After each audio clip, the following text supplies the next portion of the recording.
Hello, and welcome to another episode of Glowed Up, where we talk about anything that can raise your consciousness, raise your level of health, your level of vibrance, and get you in a state of blissed out inner radiance.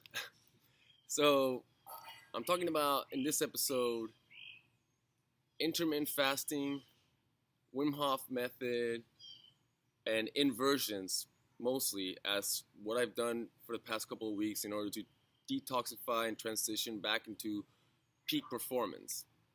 So I'm doing a before and after right here.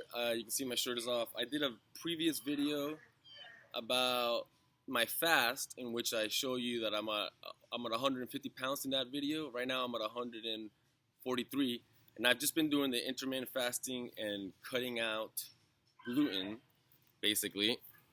So here's you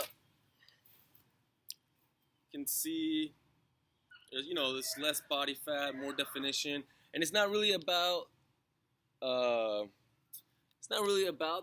abs and all that, but it is about getting yourself in peak performance level. And the physical body is obviously your structure that you do that for. It's your channel through which all the prana and through which the electromagnetic resonance travels. It's your antenna. I talk about the body as an antenna in a lot of my other videos, the body-mind antenna.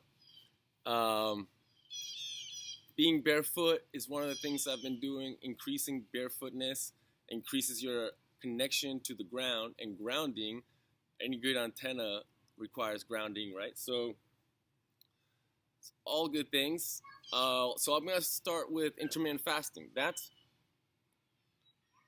one of my favorite things right now. I've always been a fan of fasting. Fasting is a way to basically cure just about anything.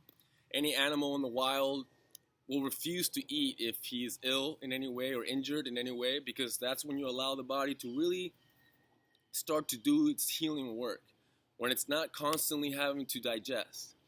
So the basic principle of intermittent fasting is that you reduce the amount of hours where you're eating through the day. So for example, 1 p.m. to 9 p.m. you're eating, and 10, 12, 1, 2, 3, 4, 5, 6, all those hours you're not eating, you're fasting. So you would just increase the fast in the morning. Rather than eating breakfast, you would use that time to meditate, activate, exercise, learn, because that's when you're at your peak performance level, is when you're on a fast. And then around noon, 1 p.m., 2 p.m., or 3 p.m., depending on how extreme you want to be, you can start eating, and you want to break your fast with something that is low sugar or no sugar. So I recommend a salad, maybe some sort of protein. I have been doing as close to vegan as I feel.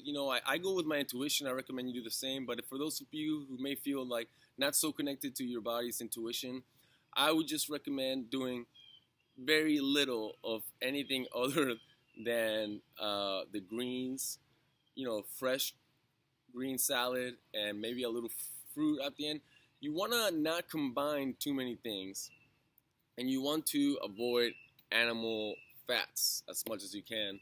And that's going to help your liver detox and heal. The animal fats are kind of difficult for the liver. So back to just the basics of intermittent fasting. You want to have about 16-hour long fast.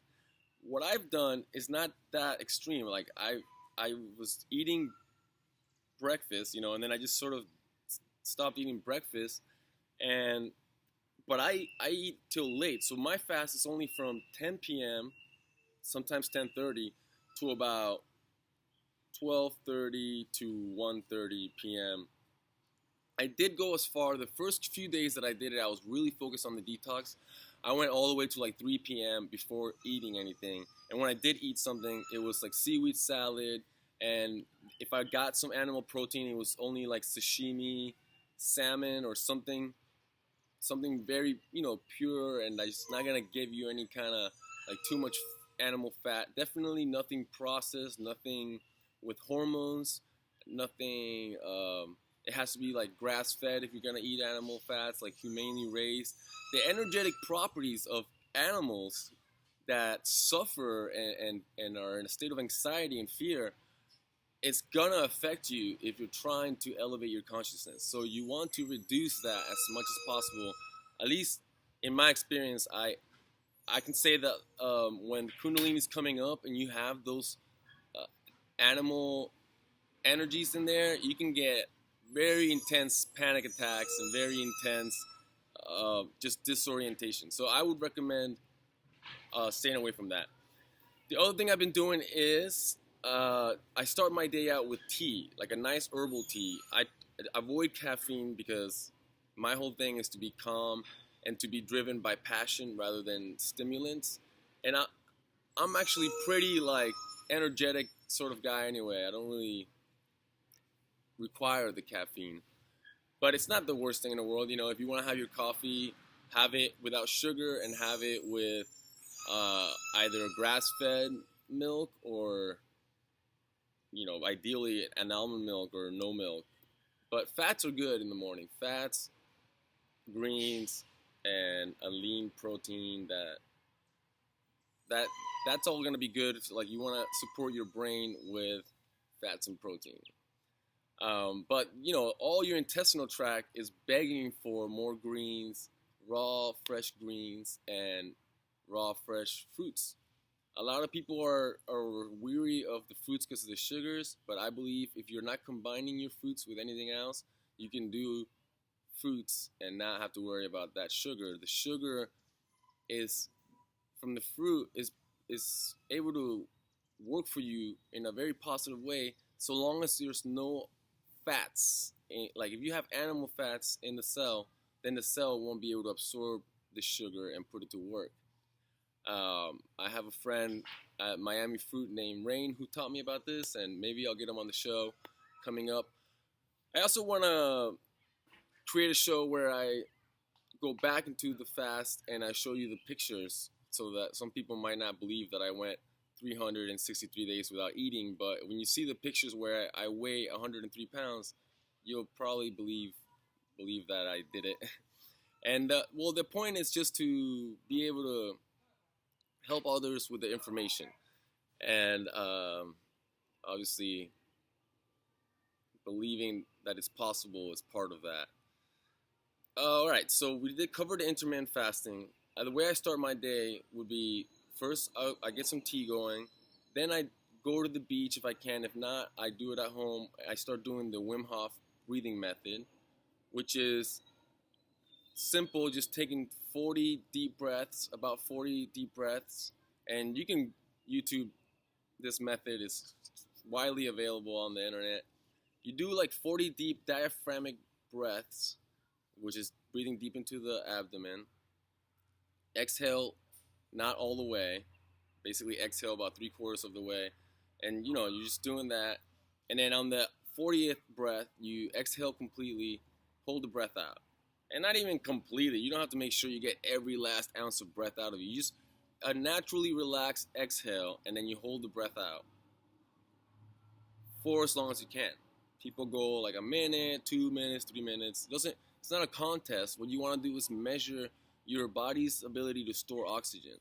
And you're going to notice that you're going to be very comfortable with holding the breath out for a good amount of time. When you feel like you need to breathe, you take a deep breath in and you hold it for about 15-20 seconds, and then you do another round. Now, I always improvise based on my intuition and my guidance. I don't follow it to the T. I suggest that if you have that intuition and that guidance, you listen to it. And the third part is inversions.